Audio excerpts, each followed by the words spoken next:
যাই করেন, আমার কথা শোনেন, আপনি যাই করেন, যত পাপই করেন না কেন, নামাজটা ছাড়েন না।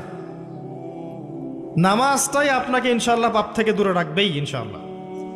যে ব্যক্তি নামাজ পড়ে তার মধ্যে একটা মনের মধ্যে একটা ভয় কাজ করে যে আমি নামাজ পড়লাম কিভাবে ঘুষ নিব, নামাজটা পড়লাম কেন সুদ খাবো, নামাজ পড়লাম কেন মানুষকে ঠকাবো।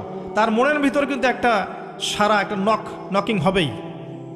ইন্না সলাতা তানহা আনিল ফাহশাই ওয়াল মুনকার, সালাত আপনাকে সমস্ত অশ্লীল এবং গর্হিত কাজ থেকে বিরত রাখবে ইনশাআল্লাহ। নামাজটা ছাড়েন না, যত পাপ করছেন করেন, আমি বলি নামাজ ছাড়েন না।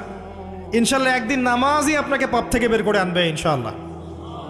আর শয়তান আপনাকে হতাশ করতে চাইবে, শয়তান আপনাকে হতাশ করতে চাইবে যে তুই তো গার্লফ্রেন্ডের সাথে কথা বললি, রাতের বেলা পর্ন দেখলি, তুই তো ফ্রি মিক্সিংয়ে আছিস, তুই মাদক দ্রব্য খাচ্ছিস, তুই কাজে ফাঁকি মারিস, তুই ট্যাক্স আদায় করিস